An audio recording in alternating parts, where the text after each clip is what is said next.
toutes et à tous. Bienvenue à l'IEX pour cette conférence que nous avons organisée dans le cadre d'un cycle, en fait, un cycle de conférences sur la nécessité de décoloniser les regards pour affronter l'urgence écologique. Pourquoi avons-nous décidé d'organiser ce cycle? Tout d'abord, j'aimerais remercier Etopia, Christophe Derennes, Christophe Nullens, Sophie Wistefeld, Delphine Masset qui n'est pas là, et toutes ces équipes qui ont accepté le projet et qui ont accepté de le porter. Je toucherai un mot des autres conférences juste à la fin de mon introduction. Mais je me suis posé la question, et je l'ai partagée avec Etopia, de savoir si on veut vraiment sauver la planète, est-ce qu'on peut la sauver sans penser le monde, sans penser le monde dans sa diversité, dans la manière dont ces diversités-là s'expriment, dans leur appréhension de ce combat, et que ce soit à l'intérieur des pays, c'est-à-dire les populations les plus paupérisées, les quartiers populaires, mais aussi les différentes parties du monde. Et donc, nous avons eu cette réflexion dans la mesure où l'urgence écologique, parfois, se limite dans nos expressions, dans nos positions politiques, dans la manière dont nous la voyons au nord du monde, donc en Occident, plus précisément. Et en tant que parti écologiste, et en tant que membre d'un parti écologiste et en tant que centre d'études, nous pensons qu'il est urgent, justement, de pouvoir aussi avoir les expertises des autres parties du monde, de voir ce qui s'y fait et comment on pense ce combat avec les contingences qui sont liées à ces parties des pays et du monde. Et c'est pour cela que nous avons un panel diversifié qui travaille sur ces questions. Et vous allez voir que ce sera le cas lors des 3 conférences de ce cycle. Je vais commencer d'abord par celle qui vient de loin. C'est Blandine Sankara. Blandine Sankara a étudié la sociologie à l'université de Ouagadougou, au Burkina Faso, puis des études en politique de développement à l'Institut des hautes études internationales à Genève, où elle a élaboré un travail sur la valorisation des produits locaux du Burkina pour l'obtention de son master. Se rendant compte de la perte de l'identité alimentaire burkinabé et de la dévalorisation du travail de la terre et du monde paysan, elle a créé à son retour au Burkina Faso l'association Yelemani, Yelemani qui veut dire en langue dioula « changement », pour la promotion de la souveraineté alimentaire, une association dont elle est aujourd'hui la coordinatrice. Cette association a mis sur pied une ferme qui promeut la production locale et bio et qui, évidemment, travaille sur la sensibilisation à la souveraineté alimentaire. Elle aura l'occasion de vous expliquer ce qu'elle fait, mais aussi la manière dont elle voit ces questions. Alors, Thierry Amougou n'est pas là. On aura l'occasion de l'inviter, et Etopia aura l'occasion de l'inviter à d'autres occasions. Il y a les rencontres écologiques, les rencontres de l'écologie politique. Peut-être que ce sera le cadre approprié pour pouvoir l'inviter. Mais il a quand même mené des travaux assez intéressants, dont un article qui a attiré mon attention, qui était intitulé « L'urgence écologique, un récit occidentalo-centré ». L'urgence dans le bouquin qui s'intitule « L'urgence écologique vue du Sud » où plusieurs auteurs du Sud expliquent leur vision justement de l'urgence écologique. Et on aura l'occasion de l'écouter. Son dernier ouvrage s'intitule « L'esprit du capitalisme ultime, démocratie, marché et développement en mode kit ». Je passe à Olivier de Scutter, qui est juriste et professeur de droit international à l'Université catholique de Louvain. Je pense que beaucoup d'entre vous qui suivent un peu l'actualité ont déjà entendu parler de lui. Il enseigne également au Collège d'Europe et à Sciences Po Paris. Il a assumé entre 2008 et 2014 le mandat de rapporteur spécial pour le droit à l'alimentation du Conseil des droits humains à l'Organisation des Nations Unies. Il a été membre du Comité des droits économiques, sociaux et culturel de l'ONU entre 2015 et mai 2020, jusqu'à sa nomination comme rapporteur spécial de l'ONU sur l'extrême pauvreté et les droits humains. Je termine par Eymar Bissoka. Juriste et politologue, Eymar Bissoka est professeur chargé de cours à l'Université de Mons. Le contenu de sa thèse de doctorat est très intéressant. Il est à souligner, il portait sur les questions de pouvoir et de résistance en relation avec l'accès aux ressources naturelles et appliqué au phénomène d'accaparement des terres par les élites locales en Afrique des Grands Lacs, spécialement au Burundi, en République démocratique du Congo et au Rwanda.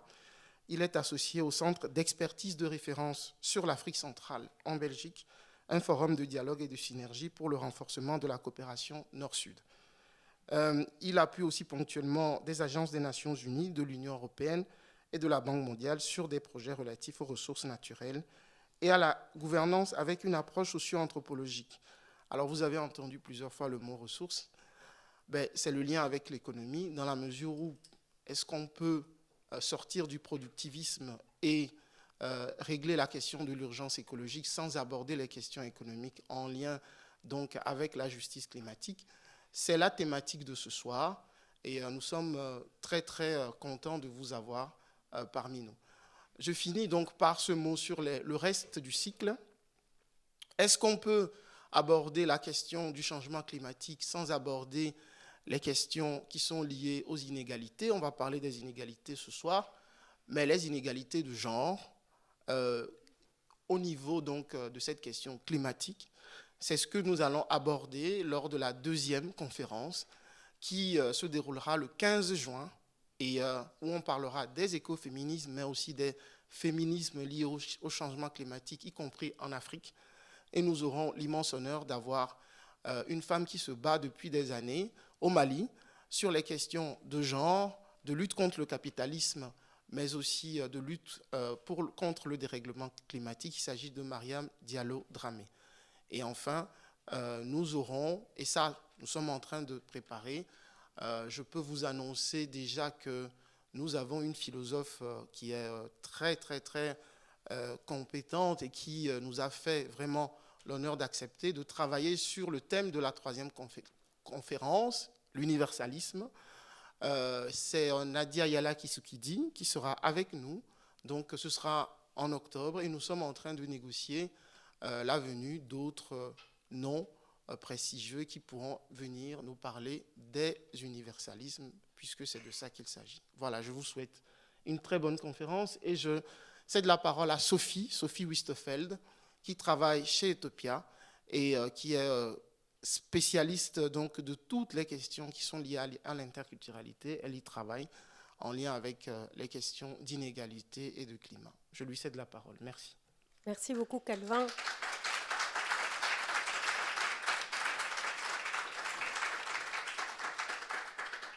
Pour cette présentation, j'espère que vous êtes aussi enthousiaste que moi à l'idée de commencer cette conférence et d'interroger nos panélistes sur le sujet qui nous occupe ce soir. Alors, la discussion se passera en 3 parties.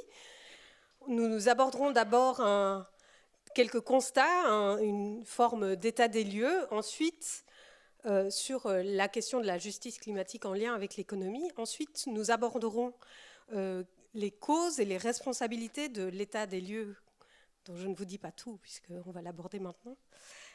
Et ensuite, nous aborderons nous aborderons les pistes de solutions. Voilà, c'est tout un programme pour une soirée. Et enfin, nous aurons une demi-heure de discussion avec la salle, donc vous aurez aussi l'occasion de poser des questions à nos intervenants et intervenantes ce soir. Alors, la première chose, quand on aborde l'état des lieux sur une question comme celle qui nous occupe ce soir, c'est de partir d'un premier constat, à savoir que le système est extrêmement inégalitaire. Pour prendre un chiffre qui est maintenant bien connu, la moitié la plus pauvre de l'humanité n'est responsable que de 10% des émissions de gaz à effet de serre, quand les 10% les plus riches de l'humanité sont responsables de 50% de la pollution atmosphérique.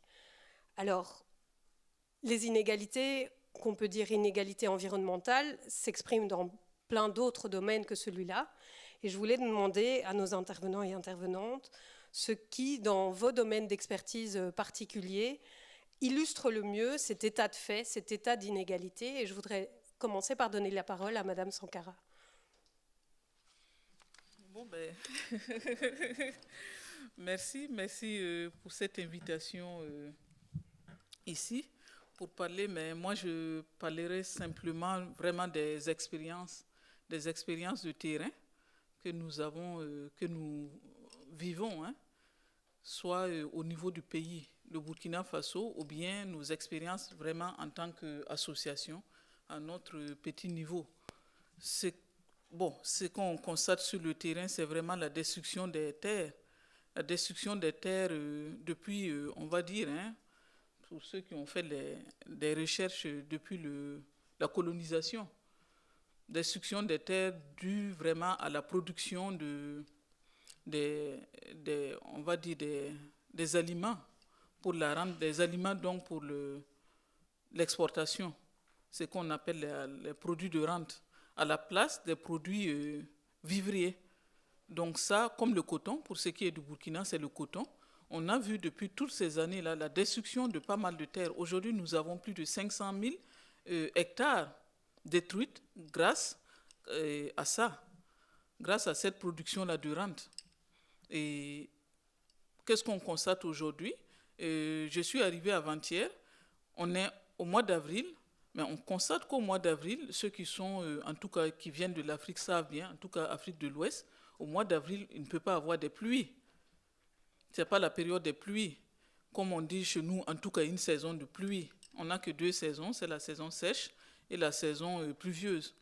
Mais la saison pluvieuse qui commence en avril, et vous conviendrez avec moi qu'il y a un dérèglement par rapport à la production. Donc les paysans ne se retrouvent plus, ne savent plus à quel moment, par exemple, semer. Puisqu'il y a un moment précis pour semer. Par exemple, le mois de juin, on commence le sarclage et tout.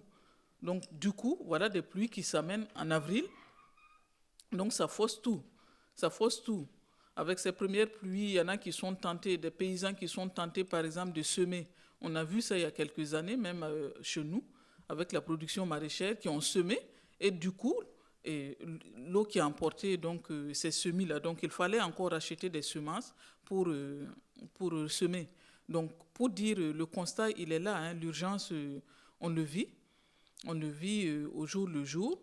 Et en même temps, qu'est-ce qui s'est passé avec tout ça?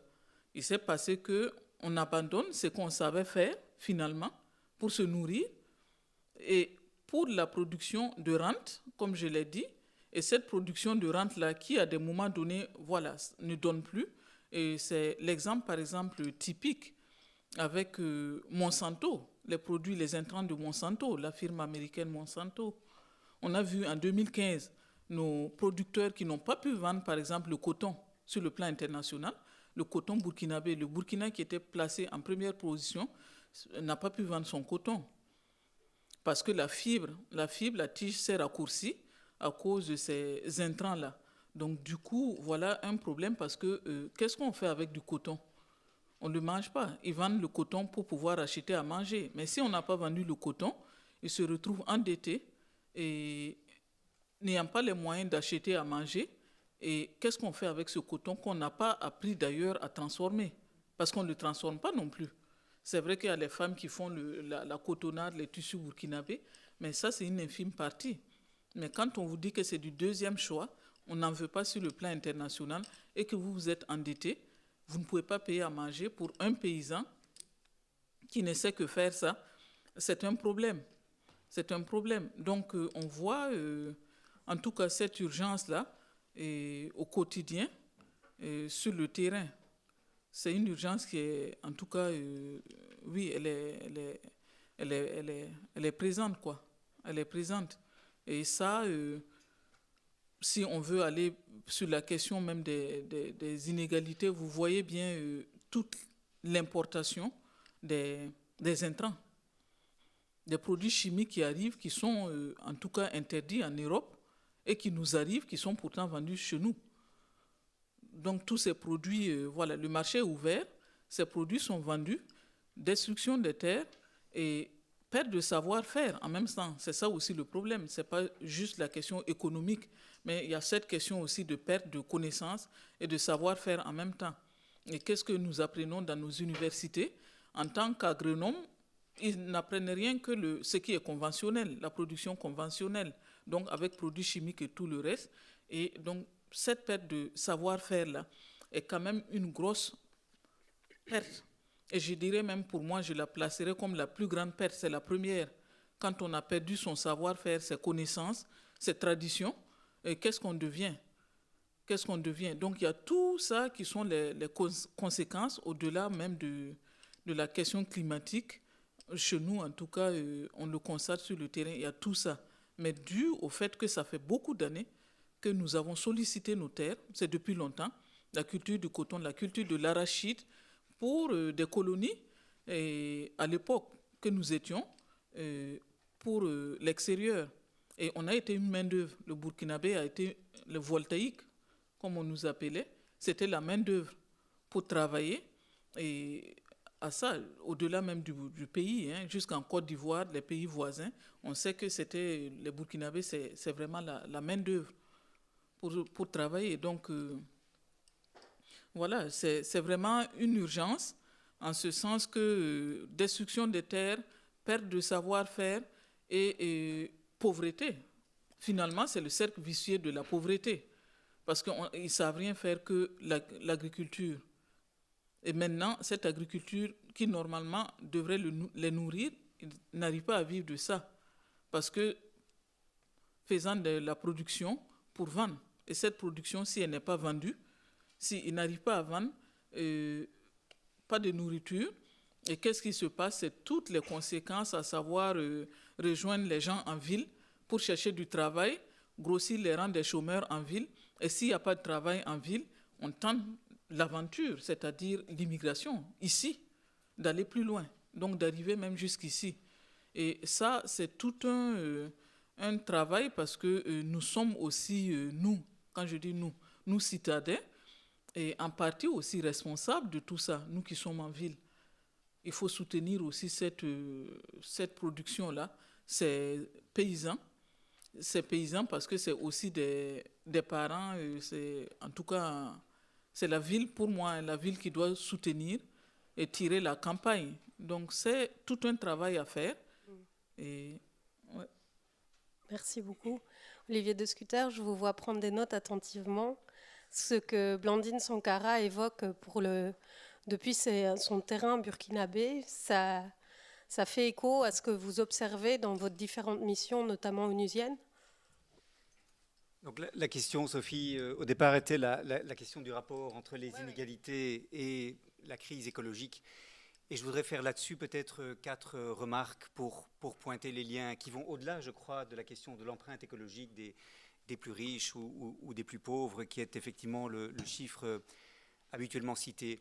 La première remarque est celle-ci, c'est qu'un des effets de la mondialisation est que les modes de vie occidentaux sont présentés comme vitrines à l'ensemble de la planète et que progressivement des populations de plus en plus nombreuses peuvent prétendre y aspirer. En fait, les économistes parlent d'un effet classe moyenne, au-delà d'un revenu par habitant par année de 6 000 € à peu près, 6 000 à 7 000 €, les populations peuvent se projeter dans ce miroir que l'Occident leur projette à travers des produits culturels qui sont massifiés et diffusés à l'échelle internationale par des grandes marques. Et il devient du coup naturel pour les ménages, hier en Chine, aujourd'hui en Inde, aux Philippines, au Nigeria, de se projeter dans un mode de vie tel que celui qui s'est développé dans l'Occident riche. Et cela, évidemment, est quelque chose d'extrêmement problématique pour réussir la transition écologique, alors même que dans les pays occidentaux, on entend des appels de plus en plus nombreux à la simplicité volontaire, à la sobriété choisie, etc. On voit des aspirations se développer à l'échelle mondiale qui, effectivement, vont renforcer la pression sur la planète. Et donc ça, c'est la première conséquence des inégalités, c'est que les personnes qui sont en bas de l'échelle veulent grimper cette échelle et qu'aujourd'hui, ces comparaisons se font à l'échelle mondiale et pas seulement au sein d'une société donnée. Le deuxième lien, c'est un lien politique, c'est-à-dire que les grands acteurs qui dominent l'économie et qui concentrent les richesses traduisent cela par une influence politique. Et la CNUSET, par exemple, a publié il y a quelques années, il y a 3 ans, un rapport où elle parlait de l'état des rentiers, l'idée étant que les grands groupes économiques parviennent à influencer les réglementations, les cadres politiques et juridiques dont les États se dotent grâce à leur puissance financière et donc, au fond, empêchent toute transformation des sociétés qui seraient au détriment de leurs intérêts. Et c'est un vrai obstacle pour la transition écologique que l'absence de pouvoir démocratique, en fait. Troisième lien, c'est que les inégalités sont vécues comme une injustice par les populations qui sont au bas de l'échelle et que la réponse qu'on leur donne, c'est rassurez-vous, la croissance va venir à votre secours, la croissance va vous permettre de rattraper ceux qui se trouvent au-dessus de vous et dont vous souhaitez pouvoir imiter les modes de vie. Et la croissance, de fait, dans le discours politique, est un substitut à des politiques redistributives qui créent une égalité réelle.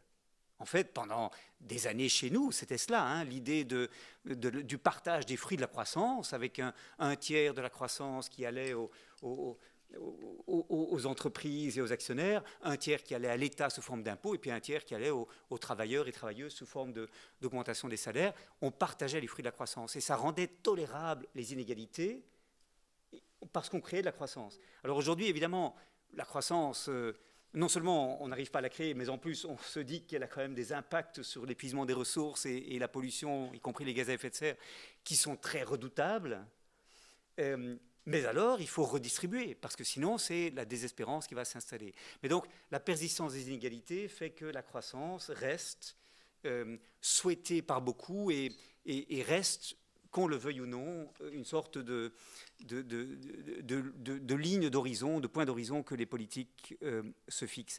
Et puis, il y a un quatrième impact des inégalités sur la transition écologique et ses possibilités, c'est qu'au fond, les populations les plus pauvres sont celles qui vont subir les impacts de la pollution et du dépôt de déchets toxiques, de la seconde vie des vieilles voitures, etc., au nom d'un raisonnement qui repose sur une analyse coût-bénéfice des économistes, c'est que si la population riche d'un quartier, d'une ville ou d'un pays ne souhaite pas subir tel ou tel impact environnemental parce que ce serait très coûteux pour elle, elle va pouvoir payer d'autres quartiers, d'autres villes, d'autres pays pour supporter le coût de ces impacts. Et ça, malheureusement, c'est ce qu'on appelle depuis les années 70 le problème de la justice environnementale, où on constate que les personnes en pauvreté se concentrent dans les lieux qui sont aussi les plus pollués, les plus malsains, les plus à risque d'inondation, etc. Et malheureusement, c'est vrai aussi à l'échelle mondiale. Aux Nations Unies, on travaille beaucoup, par exemple, sur la question des déchets toxiques. Et ce sont évidemment les pays de la périphérie qui sont, comme le décrivait Samir Amin, qui sont les plus victimes de ces dépôts de déchets toxiques et qui aujourd'hui accueillent des voitures qui chez nous ne pourraient plus rouler et fonctionnent avec une essence ou un diesel qui chez nous ne serait plus toléré. Et donc c'est une injustice qui s'ajoute à l'injustice de l'inégalité et de l'absence de développement. Merci beaucoup pour cette réponse très complète qui anticipe déjà quelques réflexions qui viendront sans doute dans la suite de la conversation. Mais je voudrais savoir, Monsieur Bisoka, ce qui, depuis vos terrains d'expertise, illustre le mieux du coup ces inégalités à la fois sociales et environnementales, comme l'a bien dit Olivier de Scutter. Oui. Et merci.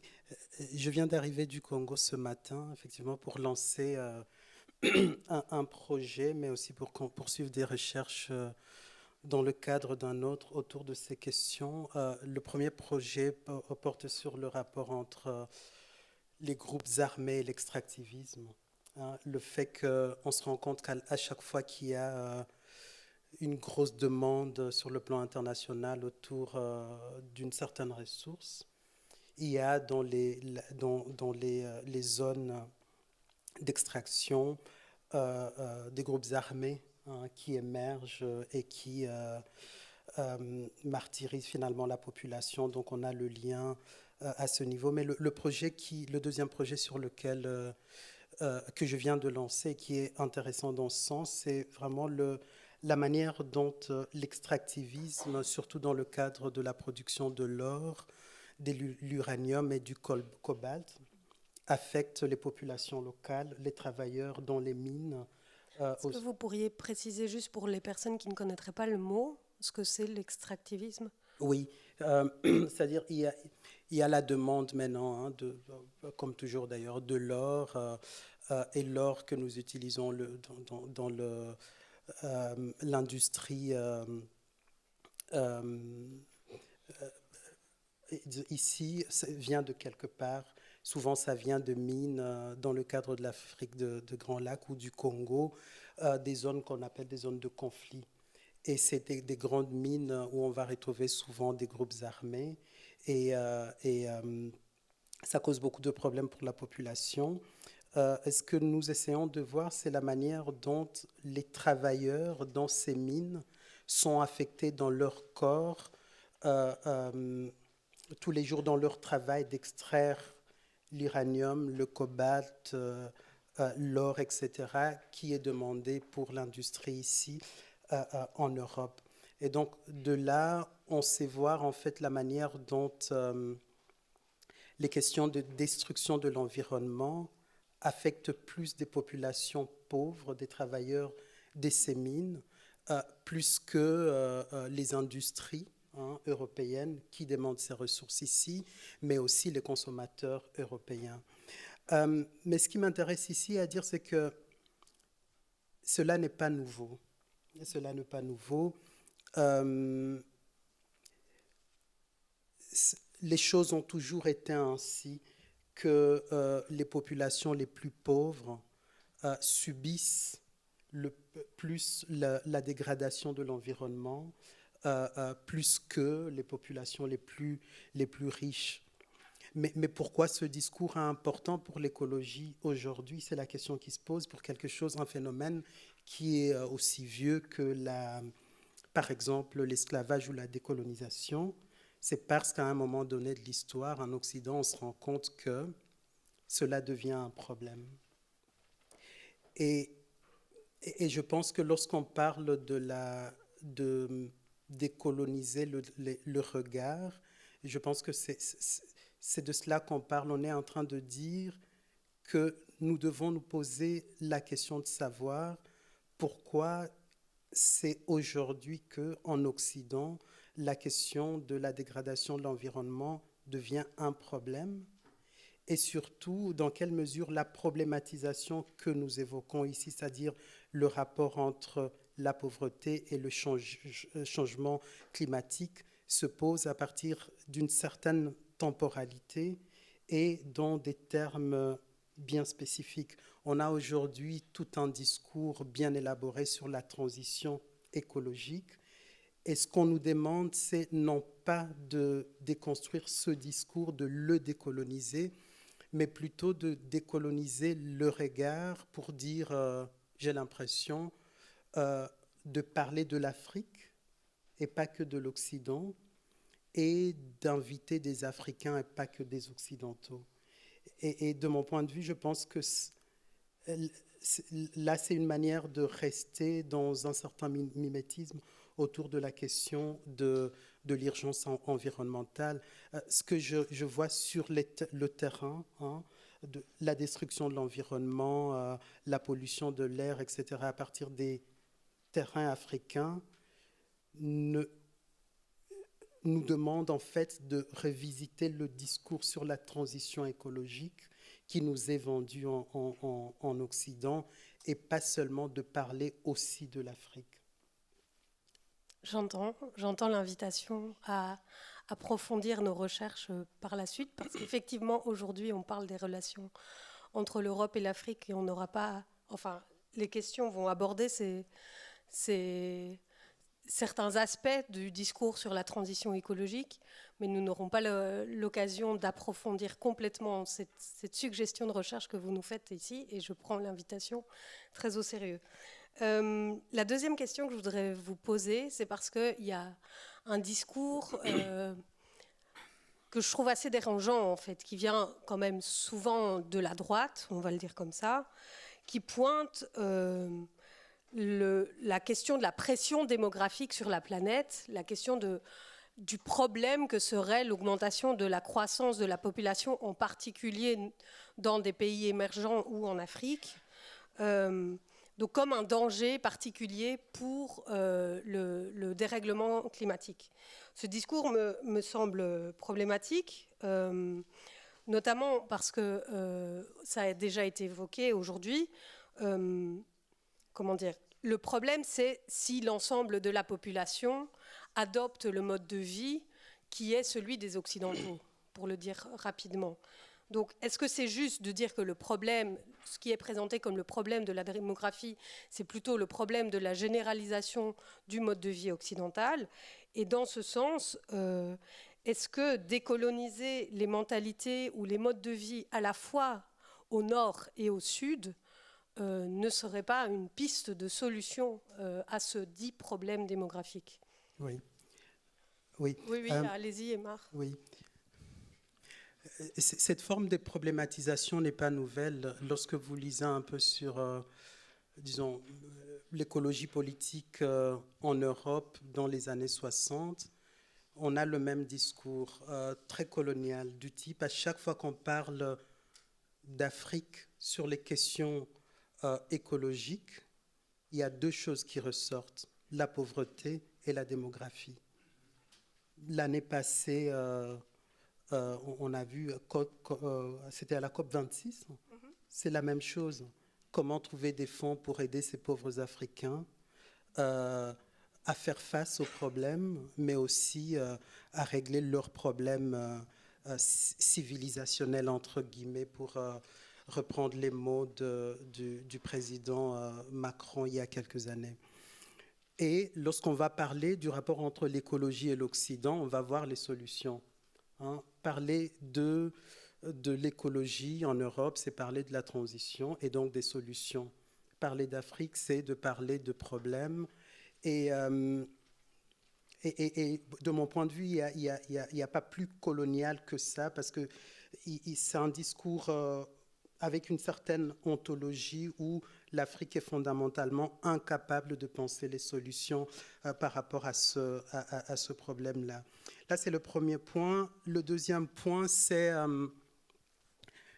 encore une fois colonial de parler d'un certain mode de vie africain qui serait en train de se perdre par mimétisme du mode de vie occidental. Parce qu'alors on présuppose qu'il y a une certaine Afrique traditionnelle qui vit d'une certaine manière. Or, on sait que depuis toujours, l'Afrique a été en relation avec le monde.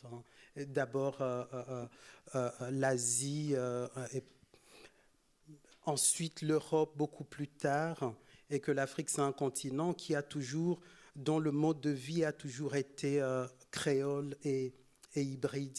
Donc, cette idée d'une Afrique qui adopterait un certain mode de vie occidental doit être repensée ou sinon précisée.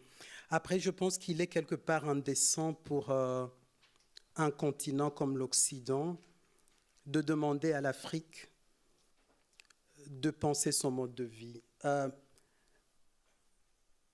On sait très bien le continent qui a pollué cette planète, qui a le plus pollué. Je ne comprends pas comment, oui, on peut se dire, voilà, les Africains doivent désormais se mettre... Il y a une stratégie politique en Afrique aujourd'hui. C'est une stratégie politique, c'est pas une inconscience ou un manque de connaissance de dire à l'Occident, laissez-nous vivre comme nous le voulons, oui.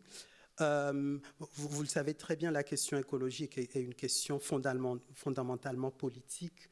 Et je pense que demander aux Africains de penser leur vécu, leur mode de vie d'une certaine manière, c'est de les priver d'une arme dont ils disposent et ces pays sont en train d'utiliser toujours en disant en Occident, vous avez industrialisé vos pays, vous avez fait, laissez-nous le temps aussi de faire et d'en arriver là où vous êtes.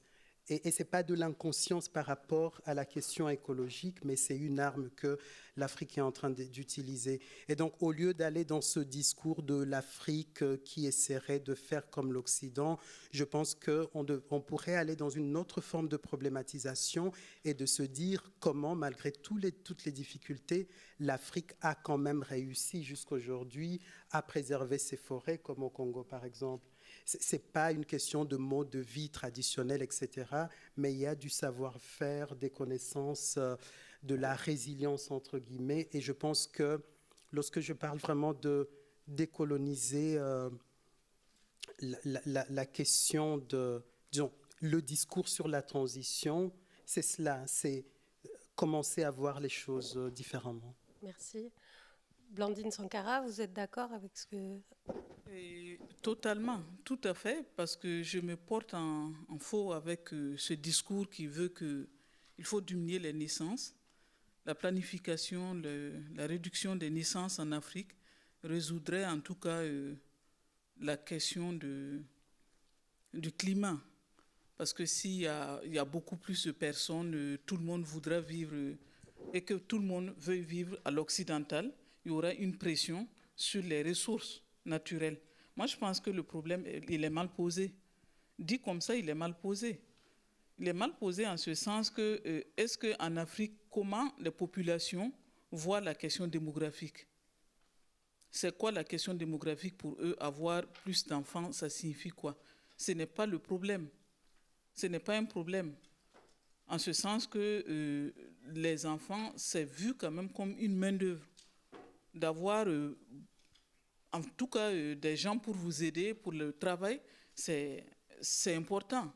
C'est tellement important parce que je me rappelle un professeur de communication qui nous explique qu'ils font des images pour justement la question de la réduction des naissances, qui vont dans un village et qui mettent l'image d'une famille, une petite famille, avec une femme, quelques enfants, deux, trois enfants, et une autre image avec monsieur, avec 2, 3 femmes, et puis plein d'enfants. Et les autres bien habillés et tout, qui se présentent bien. Et l'autre photo, famille nombreuse, où ils sont à haillons et pas de chaussures, ils se présentent. Et on demande aux villageois d'analyser ces 2 images. Mais aux villageois de dire, mais la famille, la petite famille là, et vraiment ça fait pitié. Ça fait pitié parce qu'il n'a pas de main d'œuvre. Comment ils vont cultiver? Comment ils vont cultiver? Comment ils vont avoir à manger avec une si petite famille, 4 personnes? Donc, ils relativisent par rapport à leur travail, à comment ils vivent. Donc, c'est comme ça qu'ils voient. Donc, la question démographique, ils ne la voient pas comme nous la voyons. Donc, ils ont besoin de ça. Et si je me place en tant qu'agroécologiste, on dit que l'agroécologie est dévoreuse de main-d'œuvre. Et nous sommes en train de travailler sur le terrain à ce que les paysans, les producteurs s'orientent, aillent vers l'agroécologie qui est dévoreuse de main-d'œuvre. Comment on fait? Comment on fait? Je ne suis pas en train d'encourager, comme on appelle les naissances et tout. Ce n'est pas ce que je veux dire, mais je veux dire que le problème dit comme ça, il est mal placé. Et puis, deuxième chose, est-ce que ce sont ces personnes-là, c'est-à-dire les familles nombreuses, ce sont les gens qui sont en milieu rural, qui sont les plus nombreuses, qui ont des familles nombreuses, même en Afrique, c'est ça. Ce n'est pas les citadins. Mais est-ce que ces personnes-là, ce sont ces personnes qui polluent le plus, comme il le disait? Est-ce que c'est moi qui suis en ville, même si nous sommes 2, même si je suis seul, quelle est ma consommation, si on veut calculer, ma consommation en énergie et tout, par rapport à mes parents, mes cousins et tout, qui sont peut-être, je ne sais pas. une famille avec 20 enfants, avec 10 personnes, par rapport à une personne ou 2 personnes qui sont en ville. Donc si on veut mettre côte à côte, qui pollue plus que qui, consomme plus que qui finalement. Donc je pense que si c'est un problème, ça ne devrait pas être un problème par rapport à la question de la pression sur les ressources. Je ne pense pas. Mais c'est vrai, comme il le dit, quand on parle des modes de vie, parce que les modes de vie, si toutes ces personnes-là, ils sont nombreux, ils vont devenir plus nombreux, ils veulent vivre à l'occidental et il y aura problème. Mais est-ce que, comme je le dis, ce n'est pas ma consommation, ce n'est pas à moi de réduire ma consommation? Est-ce que ce n'est pas à ce niveau-là? Est-ce que c'est vraiment la question de... Je ne sais pas, on ne peut pas mettre côte à côte et celui qui... Voilà, les familles ou les continents où il y a plus de personnes, on envisage dans combien d'années? Est-ce que c'est vraiment ça le problème? Est-ce que c'est vraiment ça le problème? Donc moi, en tout cas, je le vois mal. Je n'analyse pas de cette façon-là la question démographique. Je ne sais pas. Merci. Olivier de Scutter, vous voudriez réagir à cette question?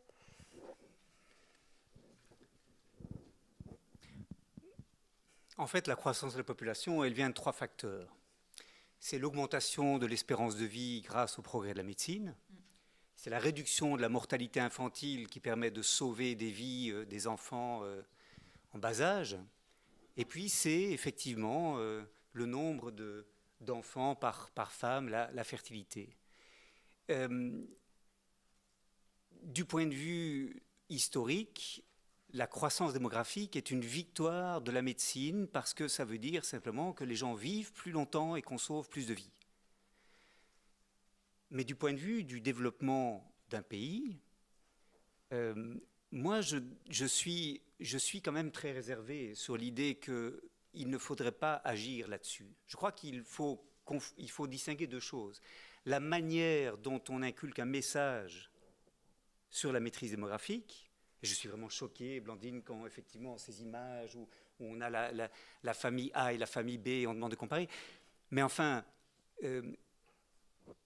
améliorer la protection sociale pour que les parents n'aient pas à dépendre d'un grand nombre d'enfants pour assurer leur vie jour.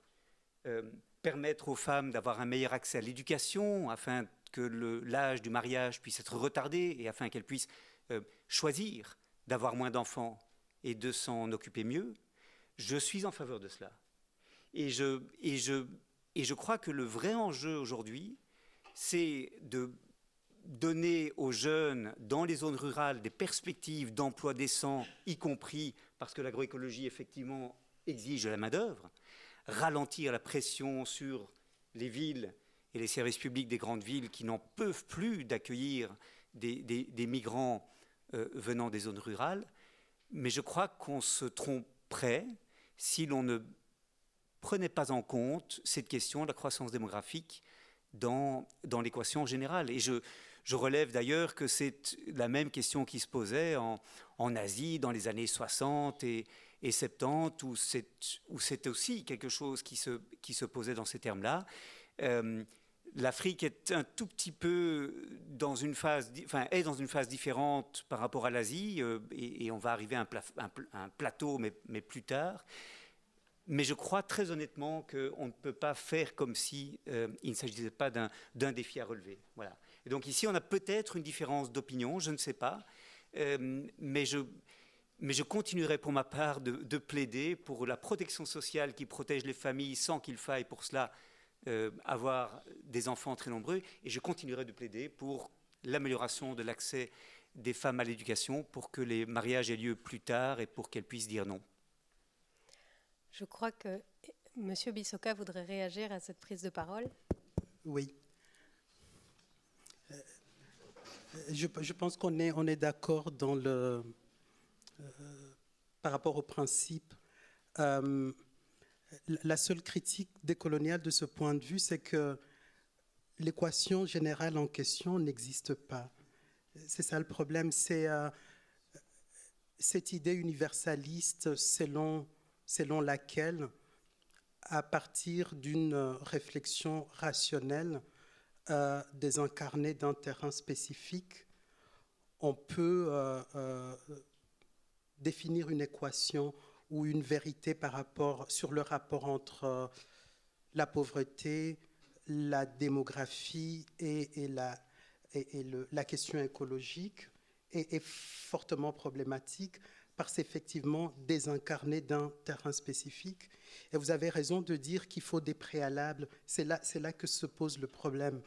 Comme disait Madame, lorsque vous dites les politiques publiques en Afrique souvent font ces genres de propositions en disant essayons de faire de sorte que les femmes aient 3, 4 enfants maximum. Mais avant de résoudre le problème de la main-d'œuvre dont parle Madame, et on est vraiment dans ce problème hegelien du rapport entre l'idée et la réalité. Lorsque les idées ne se conforment pas, ne viennent pas avec les préalables qui vont leur permettre d'avoir des effets concrets, alors ça pose des problèmes. Lorsque dans des villages d'où je reviens, on demande à des femmes d'arrêter d'avoir cette main-d'œuvre, alors que l'État ne fait pas son boulot. Et le fait que l'État ne fasse pas son boulot est lié à toute une histoire, trajectoire coloniale, postcoloniale, la ruée sur les ressources naturelles, les multinationales qui sont en train de piller ces genres de pays. Alors à un moment donné, ça devient très problématique éthiquement et politiquement de faire ces genres de propositions de bon sens, je suis d'accord, mais sans préalable en fait pour que ça puisse produire des effets. On va passer à la troisième question. Peut-être ça nous permettra de continuer à discuter ces points de désaccord que j'entends. La troisième question que je voudrais vous poser, c'est pour entrer dans la catégorie des causes et des responsabilités. Avec le phénomène de ce qu'on appelle la globalisation, je crois qu'on peut distinguer quelque chose, c'est une forme de spécialisation à la fois de territoire et de partie de la population dans la production de matières ou de biens spécifiques, ou dans l'extraction, pour reprendre le terme de M. Bixoka de tout à l'heure, de matières spécifiques. Est-ce que... Je faisais référence dans la question que je vous ai envoyée à l'ouvrage de Malcolm Ferdinand sur une écologie décoloniale qui retrace l'origine de cette spécialisation précise dans ce qu'il appelle la plantationocène, c'est-à-dire le moment où on crée une ère en spécialisant des personnes à travers l'esclavagisme et des territoires à travers la plantation qui nouent les territoires, les végétaux par exemple et les personnes dans une structure hiérarchisée et de domination. Est-ce que vous observez effectivement une... Bon, ça va peut-être paraître banal au public aujourd'hui, mais ça vaut la peine de poser la question pour pouvoir en discuter. Est-ce que vous observez une continuité historique entre les victimes alors des pires conditions de travail et de vie, des pires conditions environnementales, et les victimes actuelles de ces pires conditions de travail et de vie, enfin environnementales au sens de la destruction de l'environnement, pas des modes de vie qui sont exercés. Et du coup, quelque part, la sortie de ce modèle de la plantation demande-t-elle aussi de déconstruire le racisme en tant que rapport social, pas seulement en tant que discours de haine? Voilà, je ne sais pas qui veut commencer sur ce coup. Monsieur de Scuter. Non, je crois que le travail de Malcolm Ferdinand est effectivement très utile pour penser ces liens.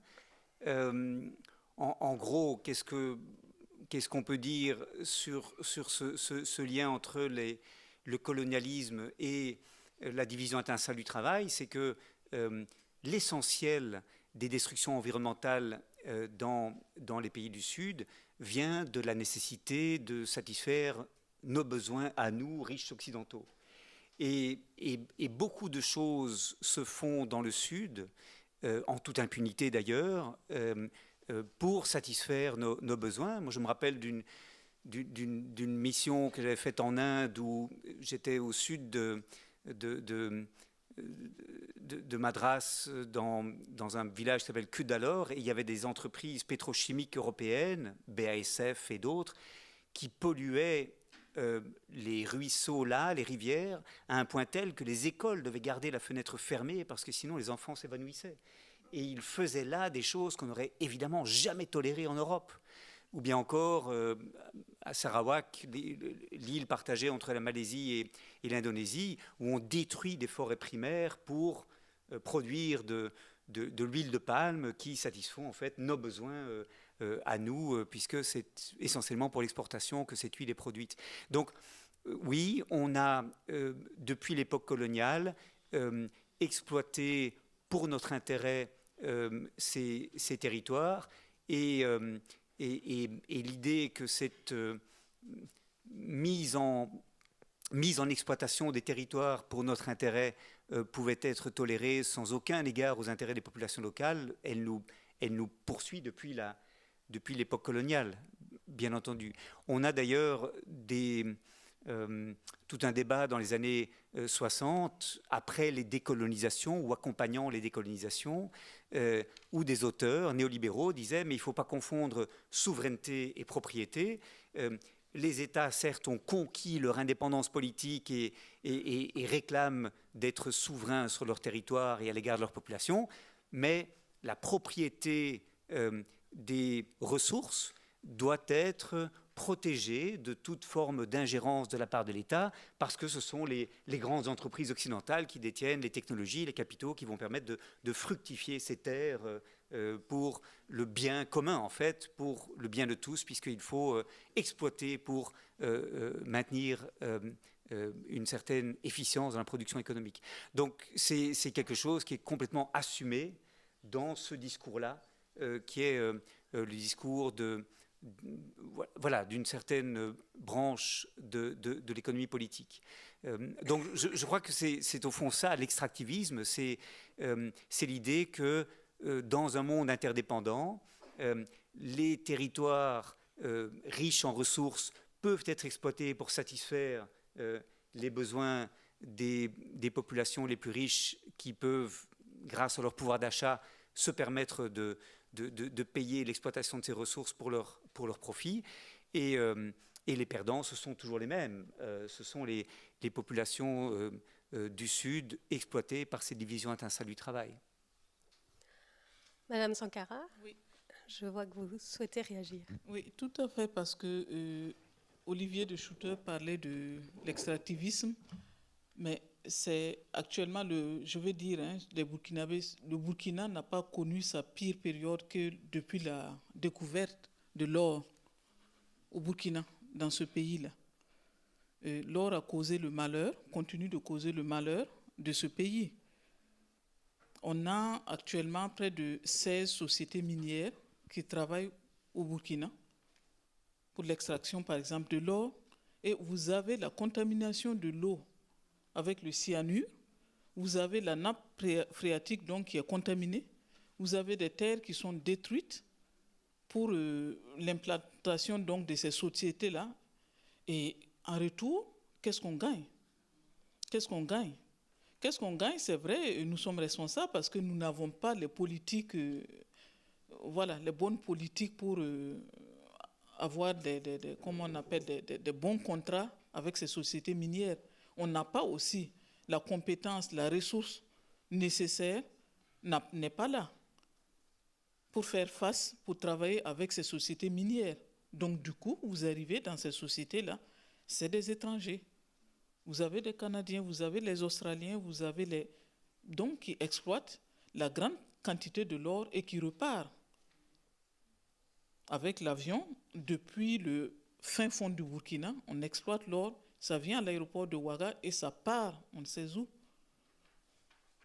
Et combien d'arbres on a coupé pour ça? pour installer ces grands, comme on appelle les grands camps, là, comme des camps militaires et tout le reste, de ces sociétés minières. Donc c'est ça, on le constate, c'est vraiment comment un pays peut être 6e mondial dans le domaine de l'or et se retrouve être parmi les pays les plus pauvres.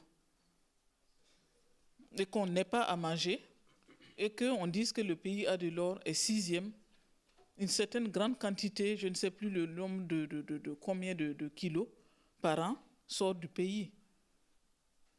Donc voilà une des problématiques et qui a des conséquences au niveau sanitaire, des conséquences au niveau environnemental, économique, on n'en parle pas.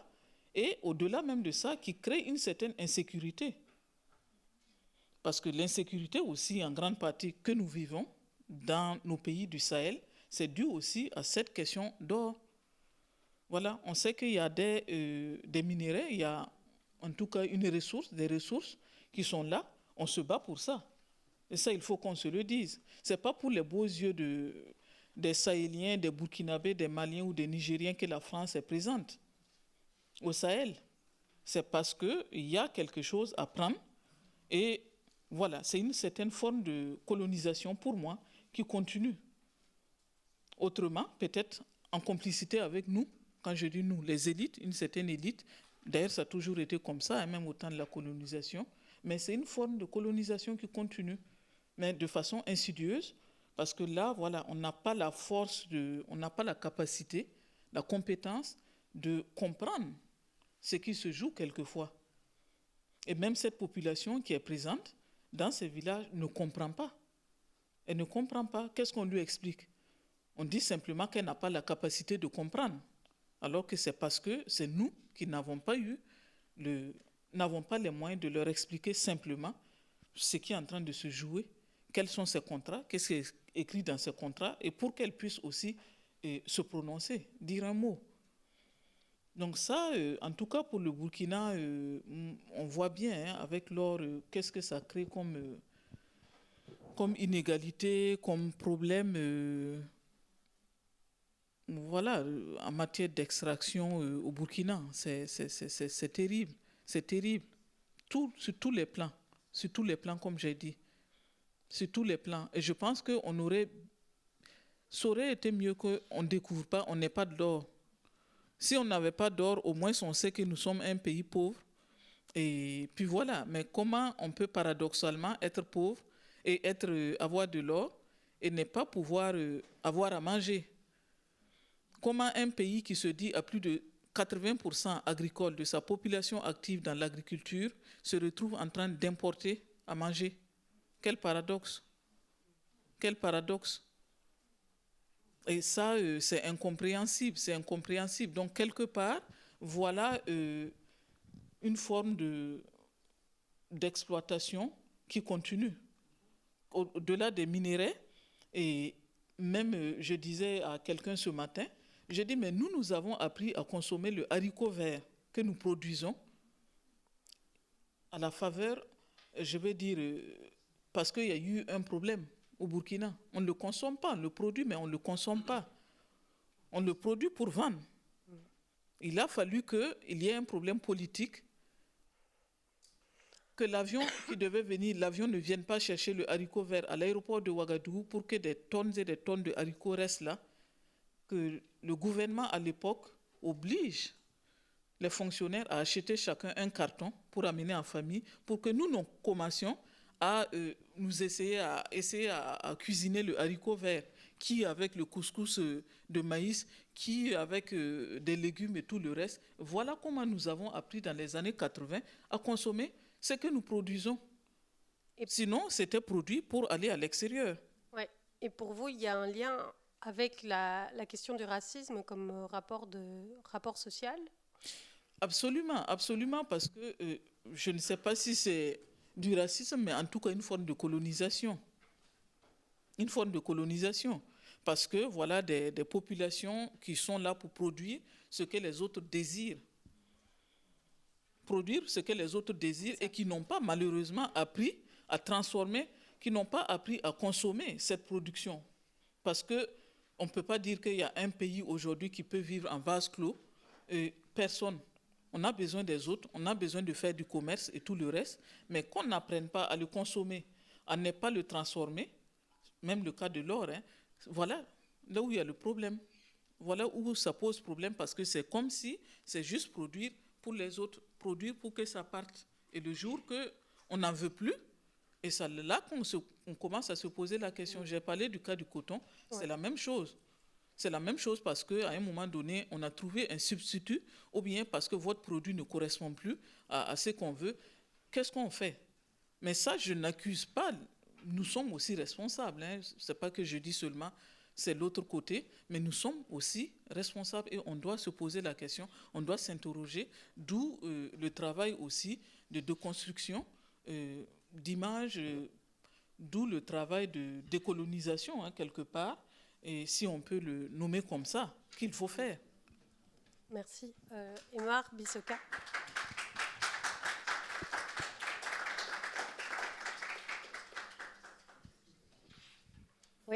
Oui, vous vouliez réagir à la question? Justement, oui. Ce que Malcolm Ferdinand essaie de faire, je pense, et c'est très important pour revenir sur cette question, c'est de dire simplement que la manière dont l'écologie politique en Europe et particulièrement en Allemagne ou aux États-Unis émerge et est fort problématique parce que elle ne prend pas en compte cette idée de continuité.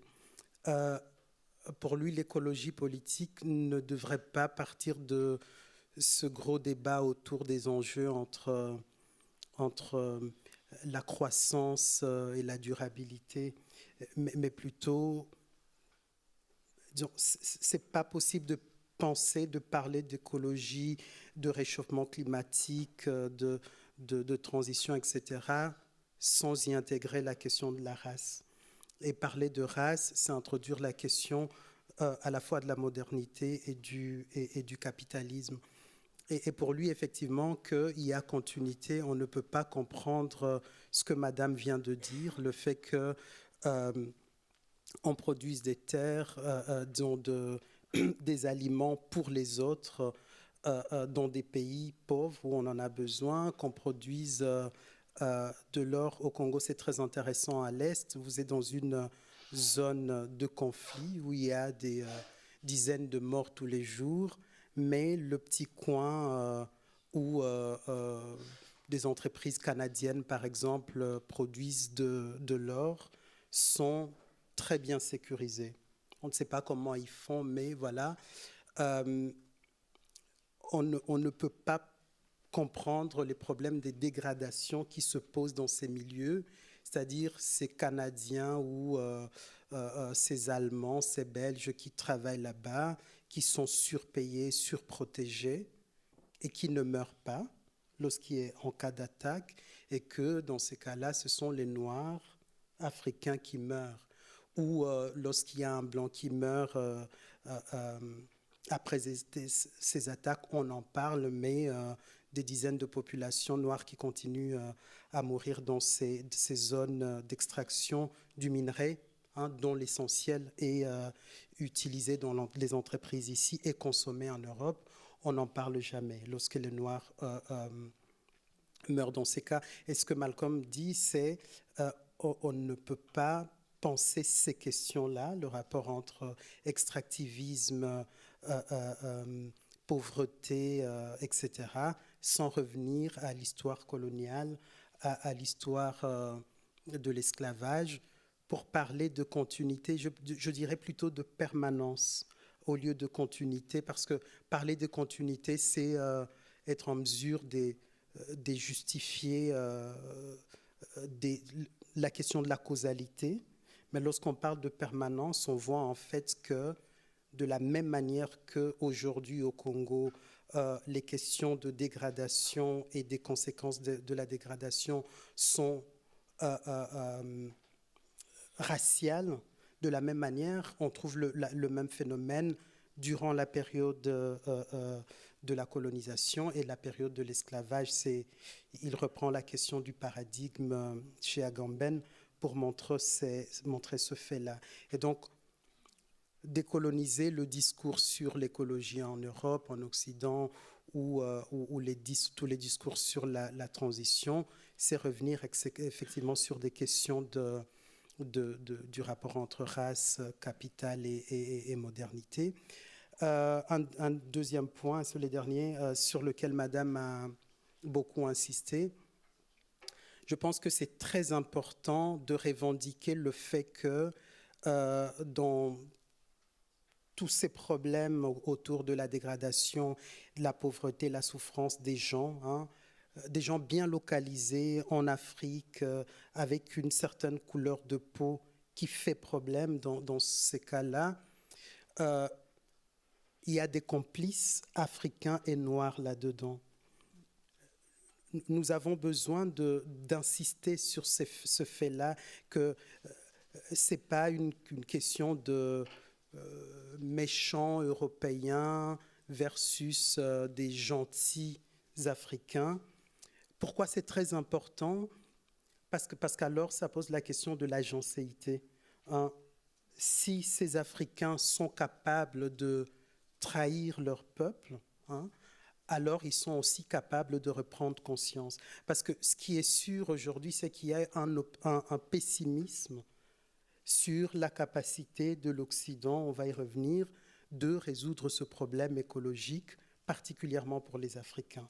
Et donc, tout le discours en Afrique actuellement, dans beaucoup de ces pays-là, comme le Rwanda par exemple, ou le Burundi, où je travaille sur ces questions, c'est de dire, nous n'avons pas à attendre les COP, les Nations Unies, etc. C'est aux Africains de résoudre leurs problèmes. Et donc, si leurs leaders ont été capables de trahir, donc une certaine capacité d'action, mais alors on peut avoir des leaders qui permettent en fait de œuvrer pour l'intérêt de populations africaines.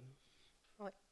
Je voudrais quand même ajouter un mot, parce que je crois qu'on manquerait une compréhension de cette continuité ou de cette permanence qui vient d'être évoquée si on ne mentionnait pas la question de la dette, qui est en fait l'outil à travers lequel ce contrôle néocolonial continue de se manifester. Ouais. Je crois qu'il faut vraiment se rendre compte que l'essentiel de l'extractivisme aujourd'hui, avec toutes les conséquences pour les populations qui en subissent les impacts, ça tient au fait que au cours des années 60 et 70, on a proposé à des pays très nombreux dans le Sud, et beaucoup de pays africains en particulier, de s'endetter massivement pour se moderniser rapidement, en leur faisant miroiter le fait que c'était la trajectoire du développement, et qu'aujourd'hui, ce sont des pays surendettés, et comment est-ce qu'on rembourse une dette? Ce n'est pas en produisant du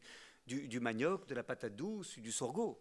C'est en produisant ce qu'on peut vendre sur les marchés internationaux, c'est-à-dire du coton, c'est-à-dire du café, du cacao, du tabac, du caoutchouc, ou c'est effectivement des minerais qu'on exploite dans son sous-sol quand on a la malédiction d'avoir ces ressources à sa disposition. Et donc, la question de la dette, en fait, est un peu l'éléphant dans la salle, et je rappelle que les raisons pour lesquelles cet endettement a cru dans les années 60 et 70, c'est essentiellement parce qu'on présentait aux pays africains une trajectoire de développement qui était présentée comme étant désirable, qui était en fait mimée ou imitée celle que l'Occident avait suivie au cours des 2 siècles précédents. Et certains auteurs, comme Nkrumah par exemple, le premier président du Ghana, avait la préscience de cela, mais ils n'ont pas été entendus. Et donc, je crois que sans traiter cette question de la dette, il va être très difficile de trouver des solutions qui permettent, au fond, à ces pays de retrouver, je dirais, un chemin endogène de développement, quoi. C'est ça. Mais ça me permet d'enchaîner avec la question suivante qui portait justement sur les réglementations et les traités qui lient, d'un point de vue économique, pour ce qui nous concerne aujourd'hui, l'Afrique et l'Europe, mais c'est vrai pour d'autres, la relation entre d'autres les relations entre d'autres continents aussi, ou entre l'Europe et d'autres continents. Donc ces relations économiques entre États, elles sont encadrées par toute une série de traités, d'accords et de réglementations internationaux.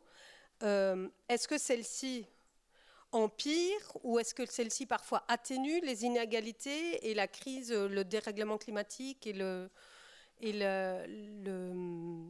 l'effondrement de la biodiversité? Est-ce que parfois ils les atténuent? Est-ce qu'ils les empirent toujours? Et comment ça fonctionne? Monsieur Bisoka?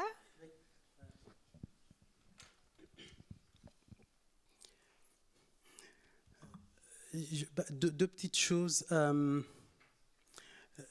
Je pense que par rapport à ces règlements internationaux, on est actuellement bloqué, complètement bloqué par l'issue de ces débats que j'ai évoqués dans des années 70 sur voilà, entre la croissance économique et la décroissance. À la fin de l'histoire, on est arrivé à la question du développement durable et de la croissance verte. Et je pense qu'on est complètement bloqué de ce point de vue et que je ne vois pas comment on s'en sort à partir de ces règlements-là sans changer complètement de paradigme. La chose la plus cynique pour moi, c'est cette histoire de carbone, que certains doivent protéger leurs forêts au Congo et d'autres doivent continuer à polluer, quitte à payer, disons, promettre de payer. Encore une fois, la ruse. Ça, c'est une chose. Je ne vois pas comment on s'en sort avec ce blocage dans lequel on est de la croissance verte. D'autre part, alors que ce soit en Occident ou disons, en Europe ou en Afrique, je ne sais pas comment on s'en sort encore une fois avec l'État, le modèle de l'État dont nous disposons aujourd'hui.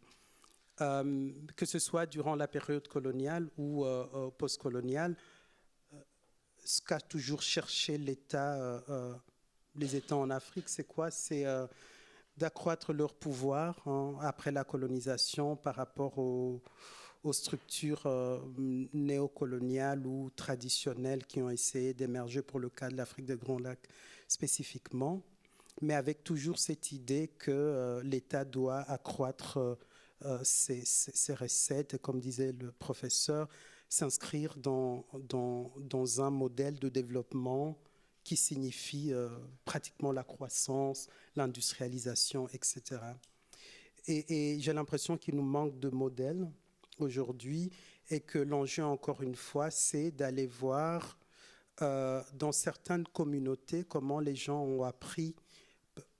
ont fait pendant des milliers d'années pour vivre en harmonie avec plus harmonie, mais essayer de s'en sortir le mieux possible dans leur relation avec leur environnement et essayer de penser à un autre modèle pour pouvoir y arriver. Mais sinon, les propositions aujourd'hui autour de la transition, etc., je ne vois pas où est-ce qu'on est en train d'aller, en considérant aussi que c'est des questions éminemment politiques et pas que techniques et pas qu'une question de prise de conscience. On l'a vu, hein, la grosse crise de 2008. Hein, on se disait, tiens, on va prendre conscience maintenant. La crise que nous venons de vivre avec la Covid-19, l'enjeu actuellement, c'est quoi? C'est de faire comme avant.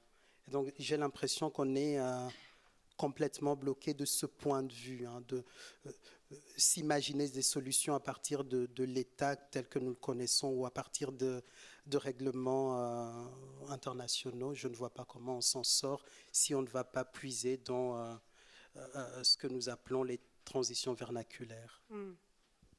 Merci. Madame Sankara? Bon, je me demande si, avec ce modèle, en tout cas chez nous, le modèle capitaliste, là, on arrivera à s'en sortir.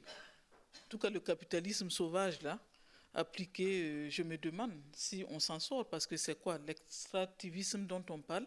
La productivité, c'est un modèle purement capitaliste, qui est la recherche donc du profit, donc qui veut dire simplement que oui, on ne peut pas faire autrement que d'exploiter, en guillemets, l'autre avec ce type de modèle-là.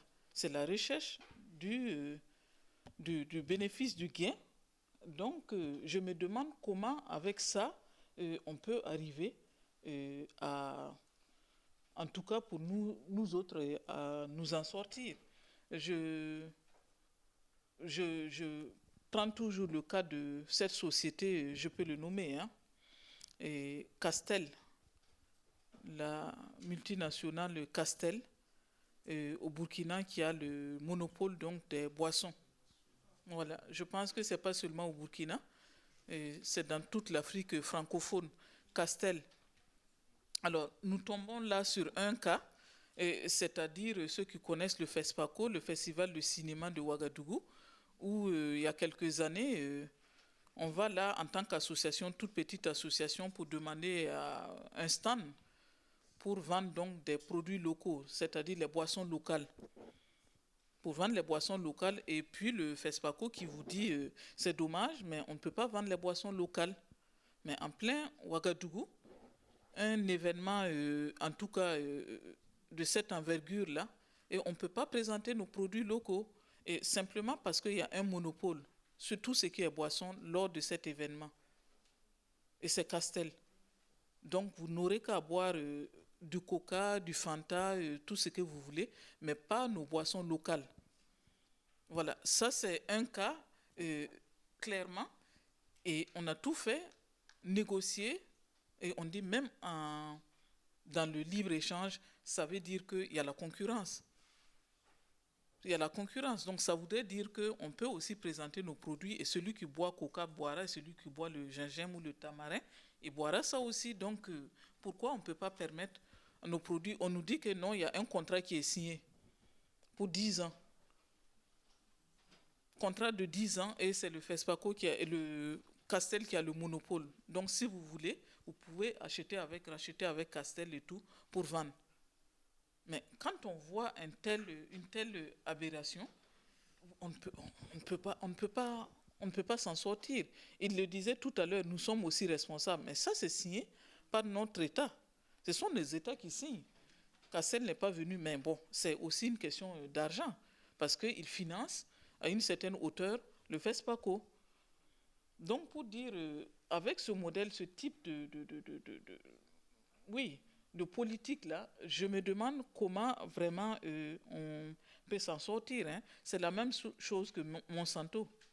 Monsanto avec ses OGM au Burkina, et on l'a bien vu. C'est parce que simplement, il y avait une épée de Damoclès sur le Burkina une certaine période, parce qu'au niveau des Nations Unies, il y avait une pression comme quoi le Burkina qui disait qu'après des enquêtes, on a trouvé que le Burkina était impliqué dans l'affaire du Libéria et de la Sierra Leone pour la vente des armes, enfin le trafic des armes qui passaient par le Burkina. Donc le Burkina était menacé de sanctions. Il a fallu que Monsanto arrive, veuille s'installer, après le Bénin qui l'a refusé, après le Mali qui l'a refusé, arrive au Burkina, utilise ça avec le pouvoir à l'époque, et utilise aussi l'argent pour la campagne présidentielle à l'époque, et s'installe donc au Burkina. Donc voilà des complicités par lesquelles on se pose la question. Les politiques sont défaillantes dans nos pays, mais aussi le modèle, comme il le disait, le modèle, on ne sait pas. Il faut en tout cas aller chercher de nouveaux paradigmes pour s'en sortir, pour aller plus loin. Mais on ne sait pas. On a cru, comme il a dit aussi, qu'en 2008, avec la vie chère, ce qu'on a appelé les émeutes de la faim, ce qui est arrivé en 2008, on allait quand même prendre un peu conscience. Mais non, avec la Covid, on a cru quand même qu'on allait sortir de là un peu avec du recul. Mais nous sommes toujours dans cette société de consommation, nous sommes dans la même politique de la recherche effrénée donc du gain. Et là, oui, la question peut être posée, quel modèle et comment se sortir de là. Mais il est vrai qu'il y a des alternatives qui restent en tout cas à un petit niveau. Il y a des alternatives quand même, ça aussi il faut le dire, mais qui restent à être mises à l'échelle, ce qui n'est pas évident. C'est pas évident. Au niveau de la société civile, je ne parle pas des politiques forcément de nos jours, mais je parle de ce qui se passe sur le terrain avec la société civile qui essaie de trouver des modèles, mais ça reste à des petits niveaux qu'il va en tout cas essayer de mettre à l'échelle et puis travailler avec les politiques pour avoir autre chose. Oui, merci. Monsieur de Scuter, est-ce que vous avez des éléments sur les réglementations internationales? Oui, je crois que le grand problème du droit international, c'est qu'il a développé une approche très fragmentée, où d'un côté, on a des régimes qui protègent le commerce, l'investissement, d'autres qui protègent l'environnement, la biodiversité, etc., d'autres encore qui protègent les droits humains. Et dans cette concurrence entre différents régimes de droit international, très clairement, ce sont les traités économiques, les traités de libre-échange commercial, les traités d'investissement qui sont les plus efficaces dans leur capacité à imposer aux États certaines contraintes. Ceci parce que quand on viole ces traités-là, des sanctions économiques immédiatement peuvent être appliquées, alors que d'autres traités, comme les accords en matière d'environnement ou les traités en matière de droits humains, n'ont pas le même type d'appareil de sanctions. Et donc dans ces traités de libre-échange commercial et d'investissement, il y a des aspects extrêmement problématiques. On a vu au cours des 30 dernières années les droits des investisseurs se renforcer de plus en plus, les protégeant contre toute forme d'expropriation, non seulement directe, mais aussi indirecte, pouvant résulter de l'adoption de nouvelles réglementations en matière d'environnement, en matière de fiscalité, en matière de protection des droits des travailleurs et travailleuses.